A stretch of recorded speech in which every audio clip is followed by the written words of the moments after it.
श्री गुरुभ्यो नमः। श्री दक्षिणामूर्ति स्तोत्रम्। विश्वं दर्पणदृश्यमाननगरी तुल्यं निजान्तर्गतं पश्यन्नात्मनि मायया बहिरिवोद्भूतं यथा निद्रया। यः साक्षात् कुरुते प्रबोधसमये स्वात्मानमेवाद्वयम् तस्मै श्रीगुरुमूर्तये नमः इदं श्रीदक्षिणामूर्तये। बीजस्यान्तरिवाङ्कुरो जगदिदं प्राङ्निर्विकल्पं पुनः मायाकल्पितदेशकालकलना वैचित्र्यचित्रीकृतम्।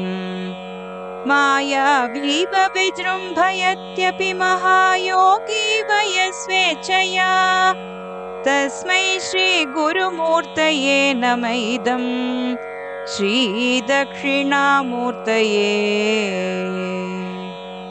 यस्यैव स्फुरणं सदात्मकमसत्कल्पार्थकं भासते साक्षात् तत्त्वमसीति वेदवचसा यो बोधयत्याश्रितान्।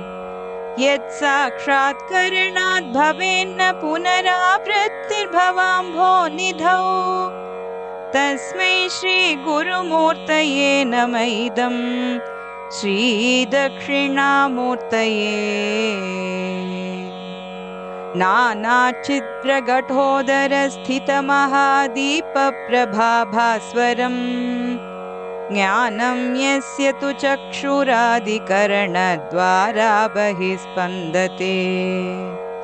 जानामीति तमेव भान्तमनुभाते तत्समस्तं जगत् तस्मै श्रीगुरुमूर्तये नमः इदं श्रीदक्षिणामूर्तये। देहं प्राणमपीन्द्रियाण्यपि चलां बुद्धिं च शून्यं विदुः त्रिबालान्धजडोपमास्त्वहमिति भ्रान्ता भृशं वादिनः। मायाशक्तिविलासकल्पितमहाव्यामोहसंहारिणे तस्मै श्रीगुरुमूर्तये नमः इदं श्रीदक्षिणामूर्तये। राहुग्रस्तदिवाकरेन्दुसदृशो मायासमाच्छादनात् सन्मात्रकरणोपसंहरणतो यो भूत्सुषुप्तः पुमान्। प्रागस्वाप्समिति प्रबोधसमये यः प्रत्यभिज्ञायते तस्मै श्रीगुरुमूर्तये नमः इदं श्रीदक्षिणामूर्तये। बाल्यादिष्वपि जाग्रदादिषु तथा सर्वास्वस्थास्वपि व्यावृत्तास्वनुवर्तमानमहमित्यन्तःस्फुरन्तं सदा स्वात्मानं प्रकटीकरोति भजतां यो मुद्रया भद्रया तस्मै श्रीगुरुमूर्तये नमः इदं श्रीदक्षिणामूर्तये। विश्वं पश्यति कार्यकारणतया स्वस्वामि सम्बन्धतः शिष्याचार्यतया तथैव पितृपुत्र्याद्यात्मना भेदतः।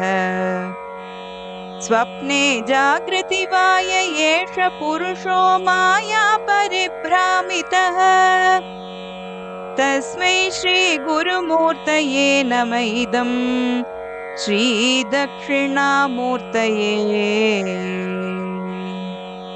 भूरम्भंस्यनलो नीलोऽम्बरमहर्नाथो हिमांशुः पुमान् इत्याभाति चराचरात्मकमिदं यस्यैव मूर्त्यष्टकम्। नान्यत् किञ्चन विद्यते विमृशतां यस्मात् परस्मात् विभोः तस्मै श्रीगुरुमूर्तये नमः इदं श्रीदक्षिणामूर्तये।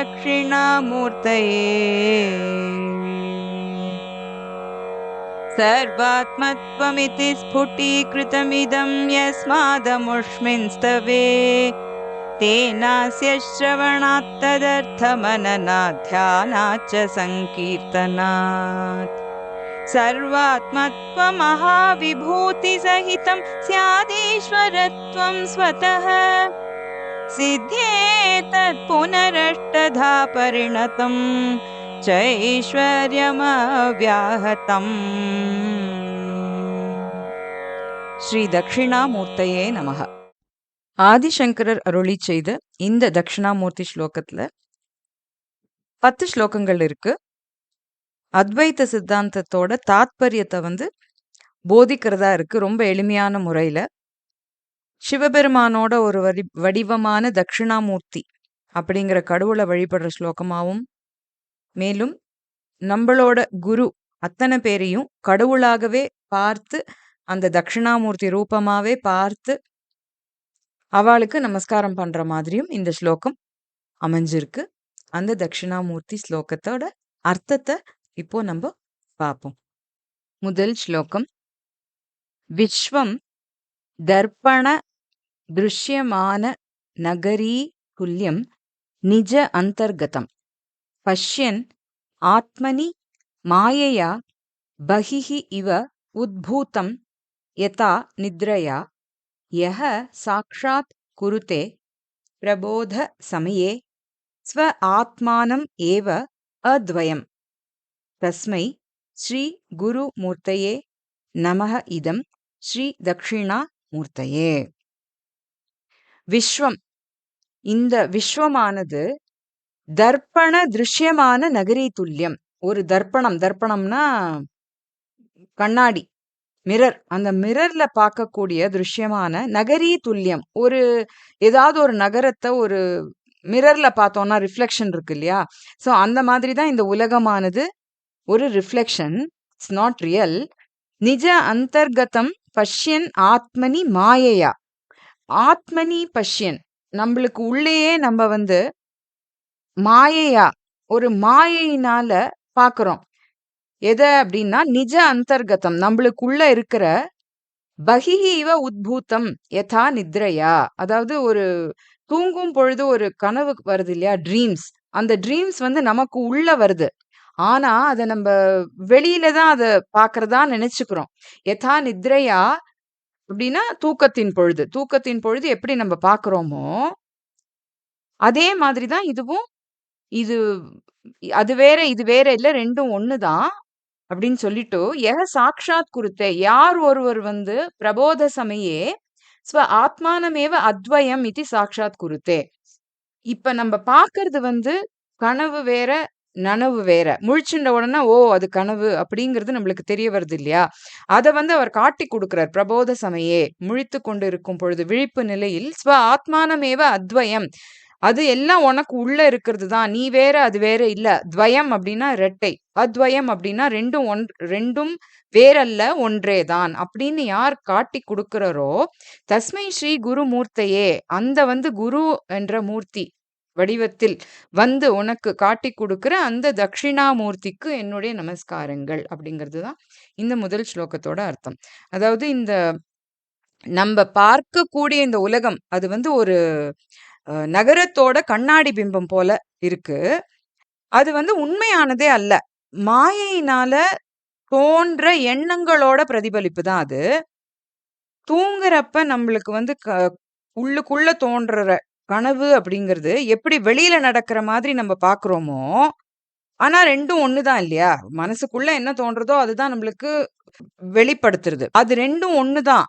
அது எப்படி தூங்கி எழுந்துட்டோன்னா எல்லாம் கலைஞ்சு போயிடுறதோ அதே மாதிரி இதுவும் நிஜமே இல்ல அப்படிங்கிறத யார் ஒருத்தர் குரு வடிவுல இருந்துண்டு நமக்கு காமிச்சு கொடுத்து அந்த விழிப்பு, அந்த ஞானத்தை உண்டு பண்றாரோ அப்பேற்பட்ட அந்த தட்சிணாமூர்த்திக்கு நமஸ்காரங்கள் அப்படிங்கிறது தான் இந்த முதல் ஸ்லோகத்தோட அர்த்தம். முதல் ஸ்லோகத்துல இந்த உலகம் அப்படிங்கிறதே நம்மளோட உணர்வுகள் தான், அப்படிங்கிறதே ஒரு நிஜம் கிடையாது, பிம்பம் தான்றத சொன்னார். 2வது ஸ்லோகத்துல யார் படைச்சிருக்காளோ அந்த படைத்தவனும் அந்த படைப்புகளும் ரெண்டும் வேற வேற கிடையாது. ரெண்டும் ஒண்ணுதான் அப்படிங்கறத இதுல உணர்த்துறார். என்ன சொல்றார் அப்படின்னா, பீஜஸ்ய அந்தஹ இவ அங்குரஹ ஜகத் இதம் பிராங் நிர்விகல்பம் புனः மாயா கல்பித தேச கால கலனா வைச்சித்ரிய சித்ரீகிருதம் மாயாவி இவ விஜృంభயதி अपि महायोगी इव यः स्व इच्छया तस्मै श्री गुरुमूर्तये नम इदं श्री दक्षिणामूर्तये பீஜஸ்ய அந்தஹ அங்குரஹ இவ ஒரு எப்படி ஒரு விதைக்கு உள்ள பீஜம் அந்த பீஜத்துக்கு உள்ள அங்குரஹ ஒரு முளை நம்மளுக்கு பீஜம் மட்டும்தான் தெரியுது இல்லையா, அதுக்குள்ள என்ன ஒரு பெரிய விருட்சமே அந்த பீஜத்துக்குள்ள இருக்கு. ஜெகத் இதம் இந்த உலகமானது பிராங் முன்னாடி நிர்விகல்பம் ஒருத்தருக்கும் கண்ணுக்கே புலப்படல. அதுக்கப்புறமா புனக அதுக்கப்புறமா மாயா கல்பித்த மாயையினால உருவாக்கப்பட்ட தேச கால கலனா வைச்சித்ரிய சித்ரீகிருத்தம் ஒரு தேசம் ஒரு இடம் காலம் ஒரு சமயம் அப்படின்னு சொல்லி அத இந்த உலகத்தை படைக்கிறார் இல்லையா. சோ பல வகையா பிரிச்சு ஒரு ஆச்சரியப்படுத்துறார் அவர். வைச்சித்ரிய சித்ரீகிருத்தம் எப்படி பண்றார் அப்படின்னா, மாயாவி இவ விஜృంభயதி விஜృంభயத்தினா என்ன, அப்படி நினைக்கிறப்ப அப்படியே விரிவடையிறது, வேண்டாங்கிறப்ப அப்படியே சுருக்கிடுறது. அப்படியே அந்த ஒரு எப்படி ஒரு மெஜிஷியன் கையில ஒண்ணுமே இல்லாம அவுட் ஆஃப் நோவேர் பலவிதமான ஒரு சம்டைம்ஸ் ஒரு பிஜியன் வருது, சம்டைம்ஸ் ஒரு ராபிட் வருது, அந்த மாதிரி பலவிதமா கிரியேட் பண்ற மாதிரியும், மேலும் அப்பி மகா யோகி இவ மகா யோகிகள் எல்லாரும் திடீர்னு சமாதி நிலைக்கு போயிடுவா. அதுக்கப்புறம் அந்த சமாதி நிலையில இருந்து வெளியில எழுந்து வருவா. சோ ஸ்வ இச்சையா அவ தன்னோட இஷ்டம் போல அந்த ஒரு சஞ்சாரம் பண்ணிட்டு இருக்கா இல்லையா.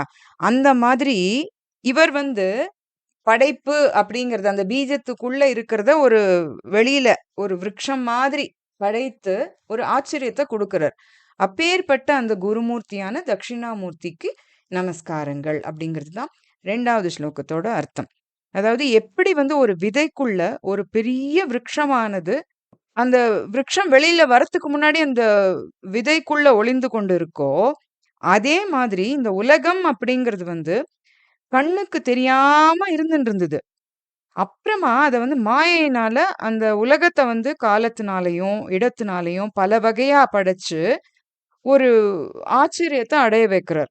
எப்படி அப்படின்னா, ஒரு மந்திரவாதி காத்துல இருந்து பலவிதமா ஒரு பொருட்களை எல்லாம் சரம் அச்சரம் எதுவா இருக்கட்டும் வரவழைக்கிறான். அதே மாதிரி பெரிய பெரிய யோகிகள் எல்லாரும் தங்களோட இஷ்டம் போல சமாதி நிலையிலயோ சமாதி நிலையிலிருந்து வெளியில வந்தோ இந்த லோகத்துல சஞ்சாரம் பண்ணிட்டு இருக்கா. அதே மாதிரி இது எல்லாத்தையும் நிகழ வைக்கிற அந்த குரு வடிவமா இருக்கிற தட்சிணாமூர்த்திக்கு என்னுடைய நமஸ்காரங்கள் அப்படிங்கிறது தான் இந்த 2வது ஸ்லோகத்தோட அர்த்தம். 3வது ஸ்லோகத்துல பிரம்மமும் ஆத்மாவும் ஒண்ணுதான் அப்படிங்கிறத விளக்கி சொல்றார். எப்படின்னா, யஸ்ய ஏவ ஸ்புரணம் சதா ஆத்மகம் அசத் கல்ப அர்த்தகம் பாசதே சாக்ஷாத் தத் த்வம் அசி இதி வேத வச்சசா யஹ போதயதி ஆஸ்ரிதான் யத் சாக்ஷாத்கரணாத் பவேத் ந புனः ஆவೃத்திஹி பவ அம்போநிதௌ தஸ்மை ஸ்ரீ குருமூர்த்தயே நம இதம் ஸ்ரீ தட்சிணாமூர்த்தயே. யஸ்ய ஏவ யஸ்ய ஸ்புரணம் யாருடைய அந்த ஸ்புரணம்னா என்ன, ஒரு துடிப்பு, அந்த துடிப்பினால சதா ஏவ ஆத்மகம் அசத்கல்ப அர்த்தகம் பாசத்தே நம்மளோட இல்லாத ஒண்ணு அசத்துனா என்ன, சத்துனா இருக்கிறது, அசத்னா இல்லாதது, இல்லாத ஒண்ணு கல்ப அர்த்தகம் பாசத்தே இருக்கிற மாதிரி ஒரு வெளிப்படுறது இல்லையா. சோ எப்பொழுதும் அந்த மாதிரி. அது எதனாலன்னா எஸ்ய ஏவ ஸ்புரணம் யாரோட ஒரு துடிப்பினால அந்த மாதிரி ஆறுதோ, சாக்ஷாத் யஹ தத்துவம் அசி இத்தி வேத வச்சசா போதயதி எவர் ஒருவர் சாக்ஷாத் தத்துவம் அசி நீந்தான் அது அப்படின்னு சொல்லி கொடுக்கிறார் அவர். யாருக்கு அப்படின்னா ஆஸ்ரிதான், அவரை போய் ஆசிரியம் அடைஞ்சவாளுக்கு அதுவும் நீயும் ஒண்ணுதான், பிரம்மமும் நீயும் ஒண்ணுதான், துவயம் இல்ல அத்வயம் அப்படின்னு சொல்லி கொடுக்கிறார் இல்லையா அவர். மேலும் எத் சாக்ஷாத்கரணாத் அந்த மாதிரி அவர் சொல்லறதுனால அத நம்ம அந்த ரியலைசேஷன், செல்ஃப் ரியலைசேஷன் வந்து ஒரு செல்ஃப் இல்யூமினேஷன் வந்ததுன்னு சொன்னா, ந புனः பவ அம்போநிதௌ ஆவೃத்திஹி பவேத். இந்த பவ அப்படிங்கிற இந்த சமுத்திரம், அம்போநிதின சமுத்திரம், இந்த சம்சாரம் அப்படிங்கிற சாகரத்துல திருப்பியும் ஒரு மறு ஜென்மம் இல்லாம போயிடுறது. ஏன்னா அதை நம்ம உணர்ந்துடுறோம். பிரம்மமும் ஆத்மாவும் ஒண்ணுதான், ரெண்டும் வேற வேற கிடையாது அப்படின்னு ஒரு குரு முகமா நம்ம அறிந்து கொண்டு விட்டோம் என்றேயானால் நமக்கு மறுபிறப்பு என்பது கிடையாது. அப்படி காட்டி கொடுக்கிற அந்த ஸ்ரீ குருமூர்த்தி வடிவமா இருக்கிற தட்சிணாமூர்த்திக்கு என்னுடைய நமஸ்காரங்கள் அப்படிங்கிறது தான் 3வது ஸ்லோகத்தோட அர்த்தம். சோ யாரோட ஒரு துடிப்புனால இல்லாத ஒண்ணு வந்து இருக்கிற மாதிரி காண்பிக்கப்படுறதோ நம்ம பாக்குறோமோ, மேலும் யார் வந்து அது நீயேதான், நீதான் அது, தன்னை ஆசிரியம் அடைந்தவாளுக்கு சொல்லிடுறார். தத்துவம் அசி அப்படின்னு சொல்லிட்டார். யாருக்கு போதிக்கிறாரோ அவர் வந்து எந்த ஒரு ஆத்ம வெளிப்பாட்டின வந்து அந்த வெளிப்பாட்டினை வந்து நம்மளோட கண்ணுக்கு முன்னாடி வெளிச்சம் போட்டு காட்டுறதுனால திருப்பி திருப்பி இந்த பிறவி பெருங்கடல்ல வந்து விழாம இருக்கும் இல்லையா? சோ அந்த ஒரு மறுஜென்மம்ங்கிற ஒரு இது இல்லாம போயிடுறது. அத வந்து நம்மளுக்கு சொல்லி கொடுத்த அந்த தட்சிணா குரு மூர்த்தியா, குரு வடிவமா இருக்கிற அந்த தட்சிணாமூர்த்திக்கு என்னுடைய நமஸ்காரங்கள் அப்படிங்கிறது தான் இந்த ஸ்லோகத்தோட அர்த்தம். 4வது ஸ்லோகம். இதுல வந்து நம்மளுக்குள்ள இருக்கிற ஆத்மா, அந்த பிரம்மமானது தான் பிரகாசிக்கிறது, அதுதான் ஒரு வெளிப்பாடா இருக்கு அப்படிங்கறத இதுல சொல்றார். நானா சித்ர கட உதர ஸ்தித மகா தீப பிரபா பாஸ்வரம் ஞானம் யஸ்ய து சக்ஷுஹு ஆதி கரண துவாரா பகிஹி ஸ்பந்ததே ஜானாமி இதி தம் ஏவ பாந்தம் அனுபாதி ஏதத் சமஸ்தம் ஜெகத் தஸ்மை ஸ்ரீ குருமூர்த்தயே நம இதம் ஸ்ரீ தட்சிணாமூர்த்தயே. நானா சித்ர, நானா சித்ரனா அந்த துளைகள், ஓட்டைகள் விழுந்த, நானா எல்லா பக்கத்துலயும் ஓட்டை விழுந்த துளைகள் இருக்கின்ற கட, ஒரு பானையோட உதரஸ்தித அந்த மத்திய பகுதி வயிற்று பகுதியில இருக்கின்ற மகா தீப பிரபா, ஒரு பெரிய விளக்கோட ஒரு பிரபா, ஒரு ஒளியானது பாஸ்வரம் அப்படியே இந்த ஓட்ட வெளியில தெரியுறது இல்லையா, அந்த உள்ளுக்குள்ள இருக்கிற அந்த விளக்கோட வெளிச்சமானது அது வந்து ஞானம். அப்படி இருக்கிற அந்த ஞானமானது எஸ்ய தூ சக்ஷுராதி கரணத்வாரா பகிஹி ஸ்பந்ததே. இது எப்படி இருக்கு அப்படின்னு சொன்னா, ஒரு மனுஷனுக்கு சரீரம் இருக்கு, அந்த சரீரத்துக்குள்ள ஒரு ஆத்மா இருக்கு. அந்த ஆத்மாங்கிற அந்த ஞானம், அந்த பிரம்மமானது சக்ஷுஹோ ஆதி கரணத்வாரா, கண்ணு மூக்கு காது இந்த இந்திரியங்கள்லாம் இருக்கு இல்லையா, அந்த இந்திரியங்கள் மூலமா வெளிப்படுத்தப்பட்டு பிரகாசிச்சுட்டு இருக்கு வெளியில. அத வந்து தமேவ பாந்தம், இதுதான் அந்த ஆத்மா தான் உள்ள இருந்து வெளிப்படுத்துறது, அந்த ஒளிதான் வெளியில தெரியறது அப்படிங்கறத ஏதத் சமஸ்தம் ஜெகத், அதாவது இது ஆன்மாவின் வெளிப்பாடே இந்த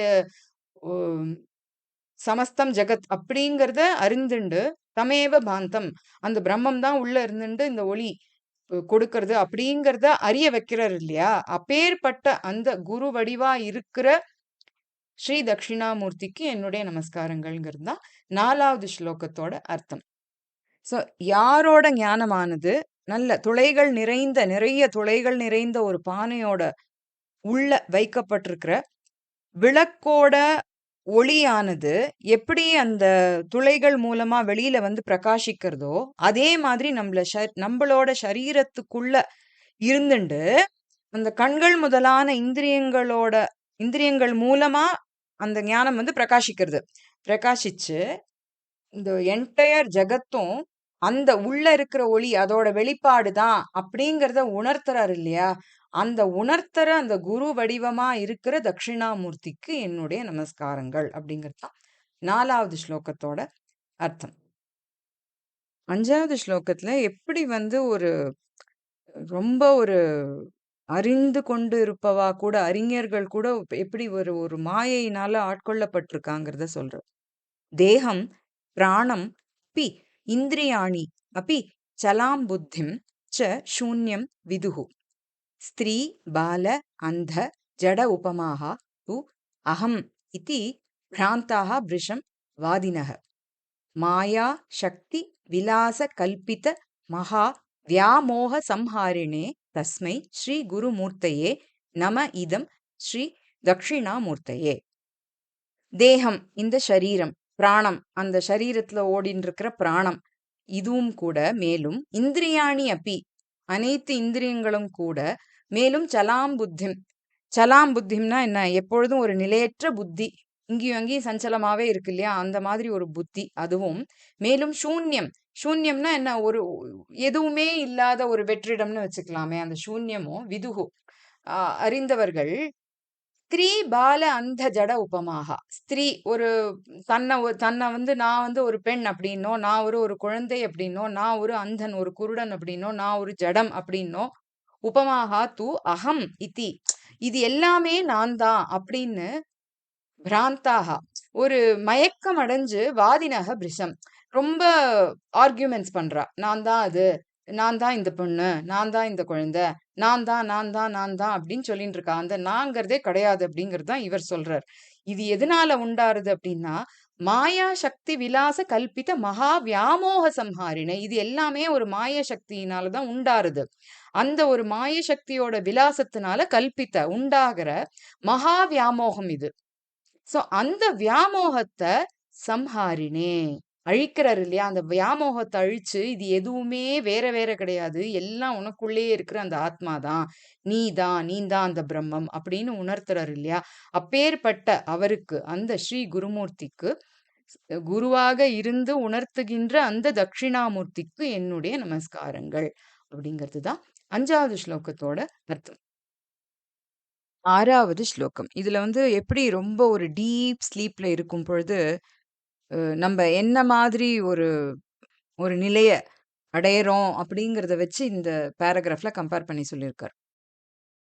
ராகு கிரஸ்த திவாகர இந்து சத்ருஷக மாயா சம் ஆச்சாதனாத் சன்மாத்திரக கரண உபசம்ஹரணதः யஹ அபூத் சுஷுப்தः புமான் பிராக் अस्वाप्सम् इति प्रबोधसमये यः प्रत्यभिज्ञायते तस्मै श्री गुरुमूर्तये नम इदं श्री दक्षिणामूर्तये. ராகு கிரஸ்த, ராகு கிரஸ்தன பிடித்த, ராகுவால் பிடிக்கப்பட்ட திவாகர, திவானா டே, கரனா அந்த டேய பண்றவர் யாரு? சூரிய பகவான், அந்த சூரியன். மற்றும் இந்து, இந்துங்கிறது சந்திரன். இந்து சத்ருஷக அந்த மாதிரி, துல்லியகன்னு அர்த்தம். சோ ராகு அதாவது இந்த கிரகணத்தும் பொழுது பிடிக்கிற சூரியன் சந்திரன், அந்த மாதிரி மாயா சமாச்சாதனாத், மாயையினால முழுசா சூழப்பட்டு, ஆச்சாதனம்னா என்ன? மூடி, அந்த மாயையினால மூடப்பட்டு. இப்ப ராகுவால அந்த கிரகணத்தும் பொழுது அந்த அப்படியே என்டையரா மூடப்பட்டுடுறது இல்லையா சூரியனும் சந்திரனும், சூரிய கிரகணத்தும் பொழுதும் சந்திர கிரகணத்தும் பொழுதும். அந்த மாதிரி மாயைங்கிற ஒண்ணு மூடுறதுனால சன் மாத்திரக கரண உபசம்ஹரணத்தக. சன் மாத்திரகன்னா என்ன? இருப்பு அப்படிங்கிறது. அதாவது தூங்கும் பொழுது we are there, we exist. But அந்த தூக்கத்துல வர கனவெல்லாம் ஒண்ணும் கிடையாது இல்ல, அது எல்லாமே மாயை தான் இல்லையா.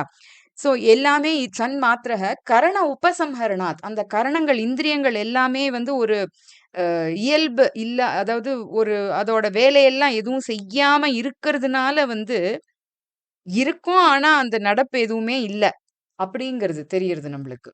சோ முழிச்சுண்டதுக்கு அப்புறம் என்ன ஆறுது? சுஷுப்தக புமான், நன்னா தூங்குற அந்த ஒரு மனுஷனானவன் பிராக்கு அஸ்வாப்சம் இத்தி பிரபோத சமயே யஹ பிரத்யபிஜ்ஞாயத்தே, யார் வந்து அவன் தூங்கி எழுந்துட்ட உடனே கண்டதெல்லாம் கனவு, நினைவு இல்ல அப்படின்னு ஒரு ஒரு நாலேஜ கொடுக்கறாரு இல்லையா. பிராக் அஸ்வாப்சம், நம்ம முன்னாடி நன்னா தூங்கினோம், அந்த தூங்கினப்ப வந்த கனவு அது அப்படிங்கிறத முழிச்சுண்டதுக்கு அப்புறமா காட்டி கொடுக்கறாரு இல்லையா. அந்த குரு, அந்த குரு தான் வந்து குரு வடிவில இருக்கிற அந்த தட்சிணாமூர்த்தி. அப்பேற்பட்ட அவருக்கு என்னுடைய நமஸ்காரங்கள் அப்படிங்கிறது தான் இந்த 6வது ஸ்லோகத்தோட அர்த்தம்.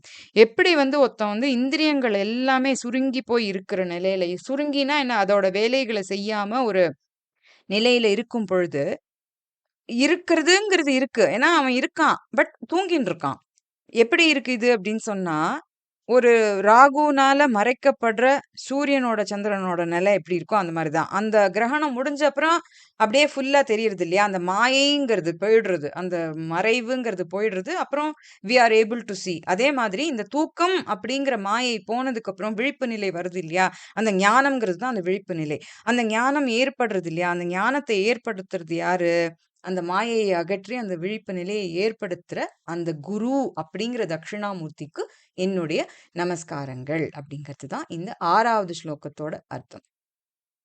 7வது ஸ்லோகத்துல வந்து நம்ம கூடவே அந்த பிரம்மம் அந்த சதா உள்ளுக்குள்ள அப்படியே ஒளி விட்டுண்டு எப்படி நமக்கு வந்து அந்த உணர்வை காட்டி கொடுக்கறது அப்படிங்கறத சொல்லியிருக்கார். பால்ய ஆதிஷு அபி ஜாகிரத் ஆதிஷு ததா சர்வாசு அவஸ்தாசு அபி व्यावृत्तासु अनुवर्तमानम् अहम् इति अन्तः स्फुरन्तं सदा स्व आत्मानं प्रकटीकरोति भजतां यः मुद्रया भद्रया तस्मै श्रीगुरुमूर्तये नम इदं श्रीदक्षिणामूर्तये. பால்ய ஆதிஷு பால்யம் முதலான மேலும் ஜாகிரத் ஆதிஷு ததா ஜாகிரத் அப்படிங்கிற நிலைகளிலும் மேலும் சர்வாசு அவஸ்தாசு அப்பி எல்லா நிலைகளிலும் கூட, அதாவது குழந்தை பருவம் இருக்கு, அப்புறம் இளமை பருவம் இருக்கு, அப்புறம் முதிர்ந்த பருவம் இருக்கு, எல்லாத்தையும் கடந்து போற நிலைமையும் இருக்கு இல்லையா? 4வது நிலைமை துரிய நிலை. ஸோ அதுவும் இருக்கு. அதுக்கப்புறம் வந்து ஜாகிரத், சுஷுப்தி, ஸ்வப்ன, அதுக்கப்புறம் துரிய, இது மாதிரி இந்த அவஸ்தைகள்லாம் இருக்கு இல்லையா? இந்த அவஸ்தைகளை எல்லாம் அனுபவிக்கிறோம் இல்லையா? அப்போ வந்து எல்லா அவஸ்தைகளிலும் கூட இது இல்லாம இருக்கிறப்பயும் கூட இந்த வியாவர்த்தாசு இதெல்லாம் இல்லாத நிலைமையிலும் கூட அனுவர்த்தமானம் அகம். அனுவர்த்தமானம்னா என்ன? நான் வந்து உன் கூடவே இருக்கேன், உனக்கு உள்ளேயே இருந்துட்டே இருக்கேன் எப்பொழுதும் எல்லா நிலையிலும் அப்படின்னு அந்த ஸ்புரந்தம் சதா உள்ளுக்குள்ள இருந்துட்டு அந்த துடிப்போட சொல்லிட்டு இருக்காரு இல்லையா? அவர்தான் எப்படின்னா ஸ்வ ஆத்மானம் பிரகட்டி கரோத்தி தான் தான் உள்ள இருக்கும் அப்படிங்கறத அப்பப்ப வெளிப்படுத்திண்டே இருக்கார். எப்படி? முத்ரையா பத்ரையா சின்முத்ரை அவரோட சின்முத்திரையினாலையும் பத்ரையா ரொம்ப ஒரு மங்களகரமான அந்த சின்முத்திரையினால பஜதாம் அவரை வணங்குறவாளுக்கு காட்டி கொடுக்கிறாரு இல்லையா?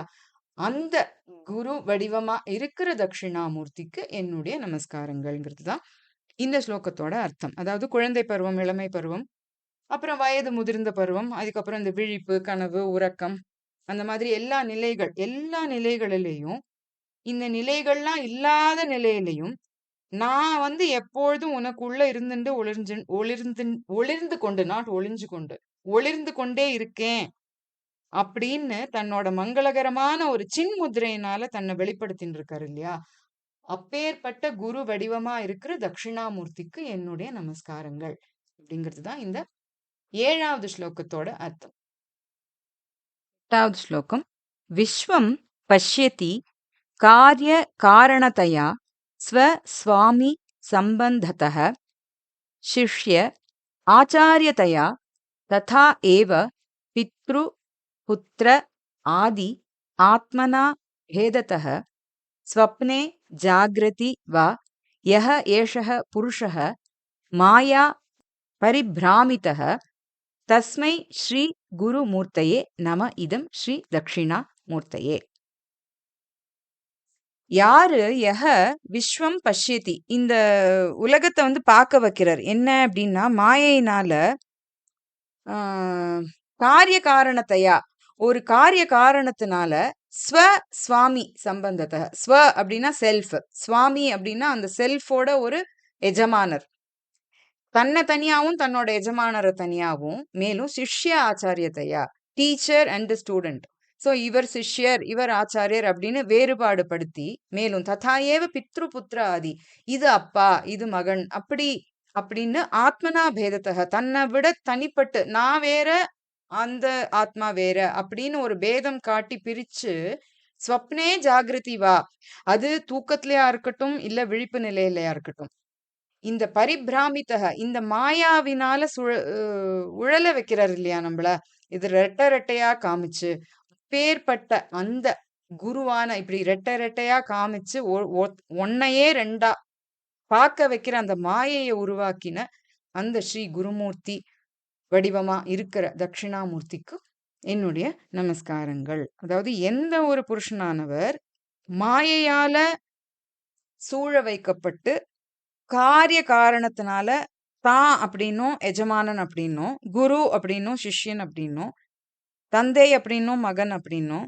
தன்னையே ரெண்டா விழிப்புலையும் தூக்கத்திலையும் பார்க்க வைக்கிறாரோ அப்பேற்பட்ட அந்த குரு ரூபமா இருக்கிற தட்சிணாமூர்த்தி ஸ்ரீ தட்சிணாமூர்த்திக்கு என்னுடைய நமஸ்காரங்கள் அப்படிங்கிறது தான் இந்த 8வது ஸ்லோகத்தோட அர்த்தம்.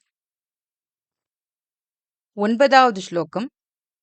பூஹு அம்பாம்சி அனலஹ அனிலஹ அம்பரம் அஹர்நாதஹ ஹிம அம்சுஹு புமான் இதி ஆபாதி சர அச்சர ஆத்மகம் இதம் யஸ்ய ஏவ மூர்த்தி அஷ்டகம் ந அன்யத் கிஞ்சன வித்யதே விம்ருஷதாம் யஸ்மாத் பரஸ்மாத் விபோஹோ தஸ்மை ஸ்ரீ குருமூர்த்தயே நமஹ இதம் ஸ்ரீ தட்சிணாமூர்த்தயே. பூஹு இந்த பூமி, அம்பாம்சி ஜலம், அனலக நெருப்பு, அனிலக வாயு, அம்பரம் ஆகாசம், அஹர்நாதக அஹர்னா டே, ஸோ அந்த டேயோட நாத சூரியன், ஹிம அம்சுஹு ஹிமம்னா பனி, ஸோ அந்த பனி கிரணங்கள் உடையவர் யாரு சந்திரன், ஸோ ஹிமாம்சுஹு சந்திரன், புமான் ஒரு ஜீவன், இவா எல்லாருமே இத்தி ஆபாதி இப்படி பிரகாசப்படுத்திக்கிறார் தன்னை. சர அச்சர ஆத்மகம், சராத்மகமாவும் சரி அச்சர ஆத்மகமாவும் சரி. எஸ்ய மூர்த்தி அஷ்டகம் இந்த 8 வடிவங்களாக சரமாவும் அச்சரமாவும் தன்னை வெளிப்படுத்திக்கிறார். ந அந்யத் கிஞ்சன வித்யதே இவரை தவிர வேற யாருமே இல்ல அப்படின்னு. யஸ்மாத் பரஸ்மாத் எவர் தவிர பிற ஒருவர். விம்ருஷதாம் ந அந்யத் கிஞ்சன வித்யதே விம்ருஷதாம்னா என்ன, நன்னா ஒரு அறிஞர்கள் அறிந்தவர்கள் ஞானம் உடையவர்கள் இவரை தவிர வேற யாரும் கிடையாது, இவரே தான் அந்த 8ஆவும் இருக்கார் அப்படின்னு. விபோஹோ இந்த எங்க பாரு பரவி எங்கும் பரவி இருப்பவர், இந்த 8 வடிவங்களாக எங்கும் நிறைந்து இருக்கின்றார் இல்லையா. அப்பேற்பட்ட அந்த குரு வடிவமாக இருக்கிற தட்சிணாமூர்த்திக்கு என்னுடைய நமஸ்காரங்கள்ங்கிறது தான் 9வது ஸ்லோகத்தோட அர்த்தம். ஸோ யார் எந்த ஒருவர் இந்த பூமியாகவும் நீராகவும் நெருப்பாகவும் வாயுவாகவும் ஆகாசமாகவும் சூரியனாகவும் சந்திரனாகவும் ஜீவனாகவும் தன்னையே இங்க சரமா இருக்கட்டும் அச்சரமா இருக்கட்டும் 8 வடிவங்களா தன்னையே ஏற்படுத்திண்டு வெளிப்படுத்துகிறதோ, எந்த ஒருவரை தவிர வேற எதுவுமே இல்ல அப்படின்னு அறிஞர்கள் எல்லாம் நிச்சயமா அறிகிறார்களோ, அந்த ஸ்ரீ குருமூர்த்தி வடிவமான தட்சிணாமூர்த்திக்கு என்னுடைய நமஸ்காரங்கள் அப்படிங்கிறது தான் இந்த 9வது ஸ்லோகத்தோட அர்த்தம். 10வது ஸ்லோகம் நிறைவு ஸ்லோகம். இது பலஸ்ருதி. சர்வ ஆத்மத்வம் இதி ஸ்புடீகிருதம் இதம் யஸ்மாத் அமுஷ்மின் ஸ்தவே தேன அஸ்ய ஸ்ரவணாத் தத் அர்த்த மனநாத் தியானாத் ச சங்கீர்த்தனாத் சர்வ ஆத்மத்வ மகாவிபூதி சகிதம் ஸ்யாத் ஈஸ்வரத்வம் ஸ்வதஹ சித்யேத் தத் புனஹ அட்டதா பரிணதம் ச ஐஸ்வர்யம் அவ்யாஹதம். சர்வ ஆத்மத்வம் இதி எல்லாமே ஒண்ணுதான் பிரம்மம் தான் அப்படிங்கிற அந்த சர்வாத்மத்வத்தை ஸ்புடீகிருதம் நன்னா தெளிவா எடுத்து சொல்ற இந்த ஸ்லோகமானது அமுஷ்மின் ஸ்தவே இந்த ஸ்தவம் இதுல இருந்து யஸ்மாத் இதுல இருந்து நம்ம இத என்ன பிரம்மம் தான் ஒண்ணுதான், 2 கிடையாது, ஆத்மாவும் பிரம்மமும் ஒண்ணுதான் அப்படிங்கிறத உணர்றோம். அஸ்ய ஸ்ரவணாத் அதை நம்ம கேட்கறதுனாலையும் தத் அர்த்த மனநாத் அதோட அர்த்தத்தை புரிஞ்சுண்டு மனனம் செய்யறதுனாலையும் தியானாத்து அந்த பிரம்மம் குறிச்சு தியானம் பண்றதுனாலையும் சங்கீர்த்தனாத்து இந்த ஸ்லோகத்தை நன்னா சொல்றதுனாலையும் சர்வ ஆத்மத்வ மகாவிபூதி சகிதம் ஈஸ்வரத்வம் ஸ்வதஹ ஸ்யாத். சர்வ ஆத்மத்வ மகாவிபூதி சகிதம் சர்வாத்மத்வம் அப்படிங்கிற ரொம்ப ஒரு செல்வம் நிறைந்த மகாவிபூதி சகிதம் செல்வத்துடன் கூடிய அந்த ஈஸ்வரத்துவம் அந்த ஈஸ்வர பாவம் அப்படிங்கிறது ஸ்வதஹ சியாத் நமக்குள்ளேயே உண்டாகும் இந்த ஸ்லோகத்தை படிக்கிறதுனால. சித்தேத் அது நம்மளுக்கு அதை அடைவோம் நம்ம. தத் புனக அதுவே என்ன ஆறுது, அந்த ஒரு சித்தி கிடைச்சுடுத்துனா, ஈஸ்வரத்துவம் அப்படிங்கிற சித்தி கிடைச்சுடுத்துன்னு சொன்னா, புனக மேலும் அஷ்டதா பரிணத்தம் அது 8 விதமா 8 வகையா பரிமளிக்கிறது. ஐஸ்வர்யம் அவ்யாஹதம் குறைவே இல்லாத 8 ஐஸ்வர்யமா அது அஷ்டதானா என்ன, அந்த 8 சொல்றோம் இல்லையா? அனிமா, மகிமா, கரிமா, லகிமா, பிராப்தி, பிராகாமியம், ஈஷித்வம், வசித்வம். சோ அனிமா அப்படிங்கிறது என்ன, அப்படியே ரொம்ப அணுவை விட சிறிதாக அப்படியே சுருங்கி கொள்ற ஒரு திறமை. மகிமா அப்படிங்கிறது நன்னா பெருசா விரிவடைகிற தன்மை. கரிமாங்கிறது நன்னா பாரமா ஆற தன்மை. லகிமா அப்படிங்கிறது ரொம்ப லகுவா ஆகிற தன்மை. பிராப்தி அப்படிங்கிறது இஷ்டப்படுறத அடையற ஒரு சித்தி, அத கிடைக்கிறது. பிராகாமியம்ங்கிறது நம்ம என்ன விருப்பப்படுறோமோ அதை அடையிறது. ஈஷித்வம், வசித்வம். ஈஷித்வம்னா என்ன? ஈஸ்வரத்தன்மை, அதாவது படைக்கிற திறமை. என்ன நினைக்கிறோமோ அதை படைக்க முடியும். வசித்வம்ங்கிறது இந்த உலகத்தையே அப்படியே வசப்படுத்தக்கூடிய தன்மை. இந்த 8மே நம்மளுக்கு கிடைச்சிடும் அப்படிங்கிறதுல சந்தேகம் இல்லை அப்படிங்கிறது தான் இந்த கடைசி பலஸ்ருதி, அந்த 10வது ஸ்லோகத்தோட அர்த்தம். ஸ்ரீ தட்சிணாமூர்த்தயே நமஹ.